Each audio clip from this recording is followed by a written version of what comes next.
नमस्कार, मैं रितेश कुमार। आप देख रहे हैं जहानाबाद का स्टार। आज हम हैं जहानाबाद नीरो क्लिनिक में और कुछ कार्यक्रम यहाँ चल रहा था नीरो से संबंधित। सर अभी बता रहे थे यहाँ पर काफी पेशेंट भी है, तो सर क्या था ये कार्यक्रम और किस विषय पे था? अभी पेन अवेयरनेस वीक चल रहा था, उसमें एक न्यूरोपैथिक पेन और माइग्रेन के बारे में कुछ टॉक था। इन लोगों को भी हम लोगों को बताना पड़ता है कि माइग्रेन और न्यूरोपैथिक पेन बहुत कॉमन दोनों डिजीज है, आजकल लोगों को हो जाता है। उसके बारे में हम लोग अवेयरनेस फैलाने की कोशिश कर रहे थे। कुछ बातें हैं जो ट्रीटमेंट के तौर पे और कुछ बातें हैं जो प्रिकॉशन के तौर पे, कि कुछ चीज़ें ऐसी रहती है जो प्रिकॉशनरी मेथड से दूर किया जा सकता है। होगा ही नहीं, अगर पेशेंट को माइग्रेन नहीं होगा या न्यूरोपैथिक पेन नहीं होगा, अगर प्रिकॉशन लेने से भी नहीं हो जाता है तो फिर ज़रूरत नहीं है दवाइयों की। तो वो प्रिकॉशन ज़रूरी रहता है। वो मोस्टली हम इसी पर टॉक कर रहे थे कि प्रिकॉशन लेंगे, अगर दवाइयों के साथ साथ प्रिकॉशन भी लेंगे तो अर्ली ट्रीटमेंट होगा। और सिर्फ प्रिकॉशन लेंगे तो कई केसेस में ऐसा देखिएगा कि सिर्फ प्रिकॉशन लेने से भी हमारा काम हो जाता है। जैसे माइग्रेन है, माइग्रेन में लोगों को प्रॉब्लम जो होता है उसमें प्रिकॉशन ले सकते हैं, जैसे धूप से बच सकते हैं या फिर तेज़ आवाज़ से बच सकते हैं, और इसके अलावा खाली पेट रहने से बच सकते हैं या अच्छी नींद लेना है। मरीज कहते हैं कि हम आ रहे हैं हम ठीक ही नहीं हो रहे हैं, आखिर वजह क्या है? मरीज के साथ प्रॉब्लम ये है, दोनों चीजें कि जो मैं बता रहा हूँ शायद वो भूल जाते हैं। हर बार मैं लिख के देता हूँ कि ये धूप से बचना है या खाली पेट से रहना है। जब भी मैं आकर के पूछता हूँ कि क्या दिक्कत हो गई, तो फिर दर्द हो रहा है सर। मतलब क्यों?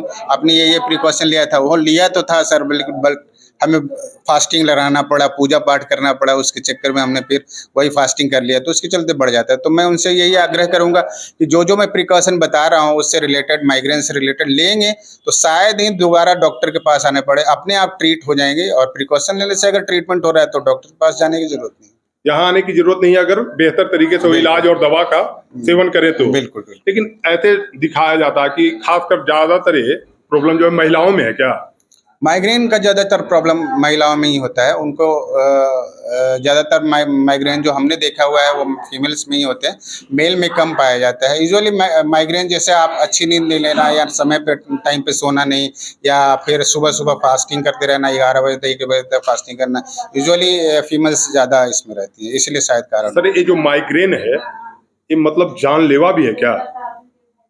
जानलेवा तो नहीं है। कई केसेस में जो दो तरह के माइग्रेन होते हैं, देखिए एक माइग्रेन है जो क्लासिकल माइग्रेन है, एक है नॉन क्लासिकल माइग्रेन जो कॉमन माइग्रेन बोलते हैं। तो कॉमन माइग्रेन में ऐसा कुछ प्रॉब्लम नहीं होता है, जो बता रही है हेडेक, उल्टी वगैरह ये सब होता है। जो माइग्रेन विथ ऑरा बोलते हैं उसको, जो कि क्लासिकल माइग्रेन है, उसमें इस तरह का होता है कि माइग्रेन के साथ साथ किसी किसी को एक साइड का वीकनेस हो जाता है, किसी किसी को एक साइड का झुंझुनी हो जाता है।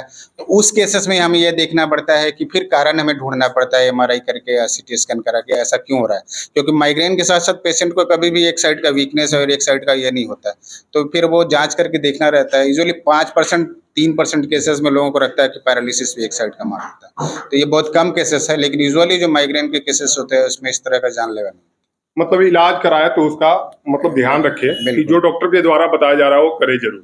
बिल्कुल, प्रिकॉशन सबसे इम्पोर्टेंट है, उसमें वो लें। और दवाइयाँ तो अगर दर्द होता है तो दवाई तो लेना पड़ेगा, अगर दर्द खत्म हो जाता है तो प्रिकॉशन ले लें सबसे अच्छा। क्योंकि अगर दर्द खत्म हो, एक बार अगर दर्द खत्म हो जाता है तो प्रिकॉशन लेंगे तो वो हमेशा के लिए ठीक हो जाएंगे। अगर अब दर्द खत्म हो जाता है तो लोग भूल जाते हैं कि हमें कोई प्रॉब्लम भी था या माइग्रेन भी था, तो वो प्रिकॉशन लेना छोड़ देते हैं। जैसे वो धूप में फिर काम करना शुरू कर देंगे, वो फिर अपना फास्टिंग करना शुरू कर देंगे, वो फिर से अपना नींद नहीं लेंगे या अच्छी से नींद नहीं लेंगे, तो फिर शुरू हो जाता है। फिर हमारे पास आते हैं, फिर हम सेम करते हैं, सब दवाइयाँ उस समय के लिए देते हैं जिस समय दर्द हो रहा है। यहाँ के लोगों को प्रॉब्लम ये है कि आप हफ्ते में 1 दिन आते हैं, बाकी दिन कहाँ जाए? नहीं, बाकी दिन हमारे हम लोगों लोग का डिमांड है कि 1 दिन और बढ़ाया जाए। हम लोग इस बात पे नजर लगा, अभी तो कम से कम 100-125 पेशेंट अभी आ रहे हैं हर रोज। तो हम लोग ये सोच रहे हैं कि एक दिन तो कर लेते हैं, किसी तरह हम लोग पहुंच पाते हैं। 7 बजे सुबह आता हूं मैं और 7 बजे शाम को जाता हूँ, यूजुअली कवर हो जाता है। अगर पेशेंट और बढ़ेंगे, अगर लोगों को लगेगा कि प्रॉब्लम हो रहा है हमको या हमें टाइम नहीं दे पा रहे हैं सर, तो हम जरूर सोचेंगे इस बारे में।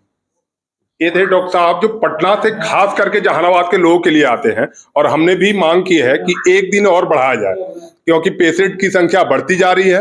लोग यहाँ इलाज कराने पटना जो नहीं जा पाते हैं वो जहानाबाद में आराम से इलाज कराते हैं। आप भी आइए नीरो क्लिनिक में, और अगर आपको लगता है तो इनसे संपर्क करें और मिले, और जो सर बताते हैं उसका सेवन जरूर करें। धन्यवाद। देखते रहिए जहानाबाद का स्टार।